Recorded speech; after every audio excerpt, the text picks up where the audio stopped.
Welcome to paper piecing, the basics. This is the trim, stitch, press method. Let's start by making a plan. Choose your fabrics and get organized. Next, let's gather our supplies. Of course, we have some favorites, and everything can be found on smilespinners.com.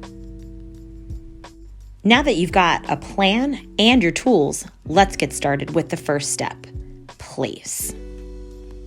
Find your starting point. This should be indicated somehow on your pattern. Mine is F1.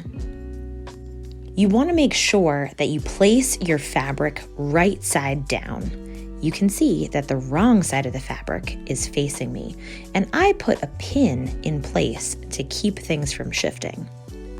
Next, we're going to fold on this line, and I use a card to help me get a nice, crisp fold. Use this time to double check that your fabric piece is actually the perfect size for the position you're stitching. Step 2, trim. Now we're going to use our add a quarter ruler. We love this tool. It has a little lip on it. When you put the lip flush against the fold of the paper, you will get a perfect 1/4 inch. See what we did there? Step 3, place. Line up your second fabric with the first, so raw edges meet and right sides are together. On my sample, this is indicated on the pattern by F2.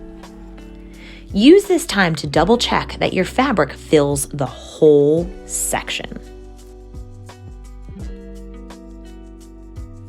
Step 4. Now it's time to sew. Stitch right on the printed line. Typically, I put a pin in my project to hold things together for maximum control. One quick thing before we sit down to sew. I make some machine setting adjustments.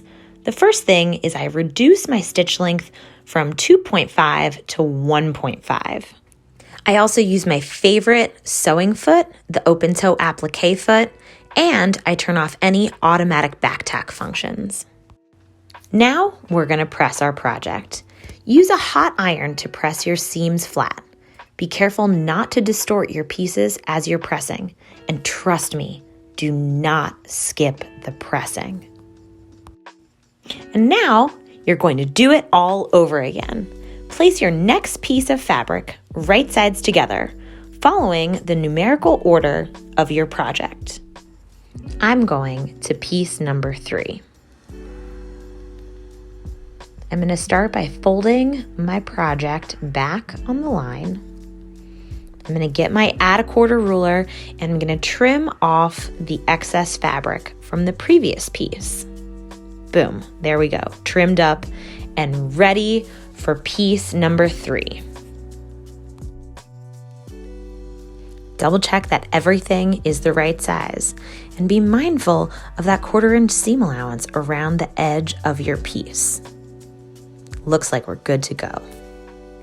Now it's time to head back to our sewing machine and stitch right on the line.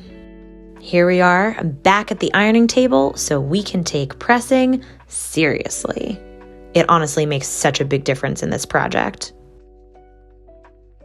Once you finish a section, you'll want to trim the excess fabric and paper, being mindful of your 1/4 inch seam allowance around the edge, like you can see here. Keep on going until you are completely done making and assembling all of your pieces. Be sure to follow the pattern and assemble your project totally. Whatever you do, do not get excited and start taking off your paper until you are completely done. Trust me, you need that paper on there. Enjoy your project and be sure to share with Smile Spinners on all of our social media channels. Happy sewing!